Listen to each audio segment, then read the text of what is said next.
All right, guys. Firstly, thanks for the invite, guys. It's a real privilege to speak alongside you guys tonight. I'm standing in the middle of the screen. Right, so for a bit of context, this is my background. So I worked in professional football. Sorry to interrupt. Just get this done on the microphone. Yep. So I worked in professional football for about 12 years full time.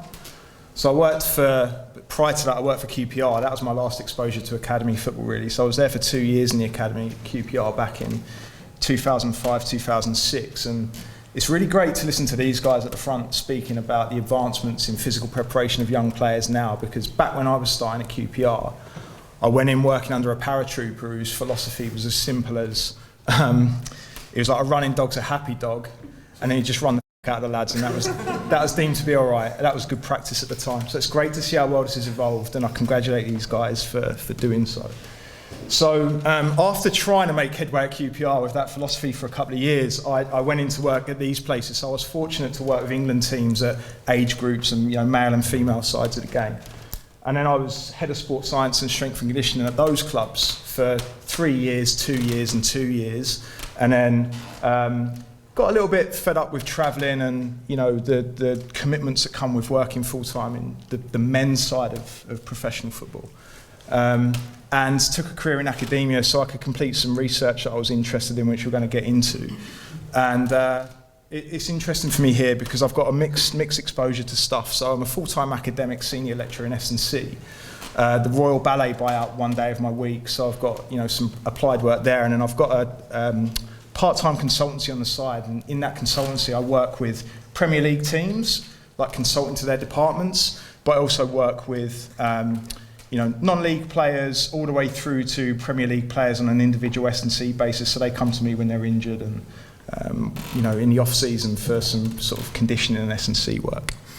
And then I'm also fortunate to be part of this research group. So my PhD is at Edith Cowan University in Perth in Australia. And I'm really privileged to work alongside these profs and these practitioners and researchers. So you might be aware of the likes of Darren Burgess and Tony Strudwick on there, who are very well known in the game.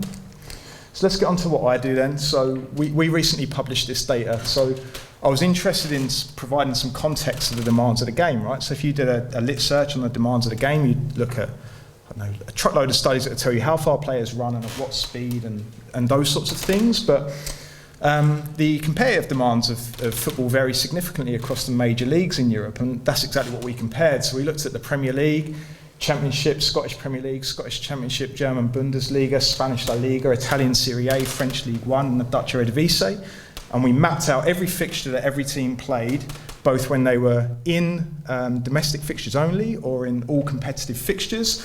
And lo and behold, the most demanding league in Europe out of those that we sampled was the English Championship, both in terms of the total number of games, the gross fixture density, and the number of 2-game weeks that they play. So to come close to competing with English Championship teams in the Premier League, you need to be pretty much getting to the semi-final of either the Champions League or the UEFA Cup. Now that resonates because when you work, as I have, in teams that have such high fixture densities, there's a constant trade-off to be made between keeping players fit and mitigating the risk of fatigue, because fatigue comes at the consequences of reductions in performance and heightened injury risk. All right, so when you've got an athlete that's getting sufficient recovery, or a football player that's getting sufficient recovery, i.e. they're playing and they're afforded enough time to recover between games, then we can use the phrase adaptive training. They're in an adaptive training state, so there's sufficient time to recover between competitions, and they move into this physiological state where they can recover. But conversely, if you're in a position where the games come to thick and fast, like they often do in the Championship, where you might play 4 games in 12 days or 2 games in 3 days at certain times of the year, we can get into this negative cascade called maladaptive training, where things start to go wrong. Okay, and this is the cascade of things that can go wrong. So we move through this pathway of acute fatigue, subclinical tissue damage, functional overreaching. We kind of want this, for training effects when we're trying to drive adaptation, but we certainly don't want this, so non-functional overreaching or the development of clinical symptoms, because injuries pretty much soon follow, right? Be that breakdown in movement competency owing to fatigue and having a big articular injury, or an overuse injury like that would give rise to maybe a soft tissue injury, muscle strain perhaps. And then these guys were saying about the primary objective of the Chelsea model is to keep players available for training, because we know that the more hours they'll spend in training, the more likely they will have, or the greater the chance they'll have of developing skill. We're trying to prevent this, so we're trying to prevent time loss from injury, so players can train and develop, but they can also be available for team selection. And so, because of this pathway, it's common practice now for sports scientists in applied settings to collect monitoring data to, at any one time point, understand the fatigue status of each biological system across a football player, be it neuromuscular fatigue status or immune status or endocrine status. So what is their hormone function like? What is their immune function like?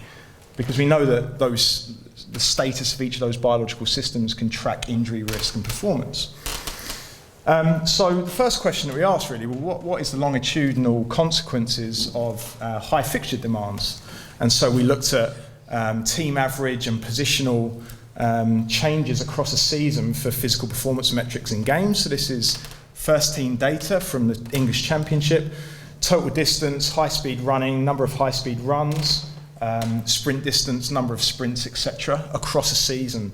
And don't necessarily worry about the intricacies of this data, but the headline is that a lot of things decrease across season quarters, right? So each vertical bar is a season quarter, and particularly high-intensity metrics in this division, in the sample that we used, decreased. So the thick line is the team average, and there's the positional breakdown around that, all right? So I became interested in, well, I've seen this repeatedly across seasons at various clubs, across championship teams, and I became interested in understanding why. Like, what's associated with that decline in performance, and what might we be able to do to mitigate the risks of those declines in performance?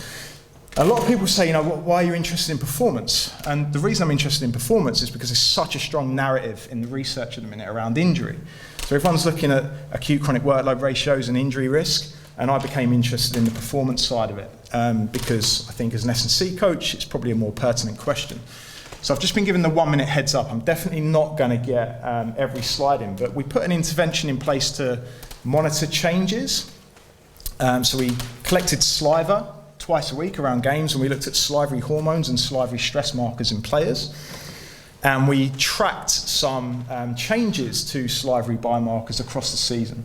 And we recorded that, lo and behold, around these physical performances that are deteriorating across the season, we're also seeing some significant declines in stress or increases in stress markers, increased disturbance to stress markers around games, but also this is just the salivary protein data, not the salivary hormone data. I didn't present that because I didn't think I'd have time, apologies, but significant declines in anabolic hormone status across the season as well, which comes hand in hand with recovery status.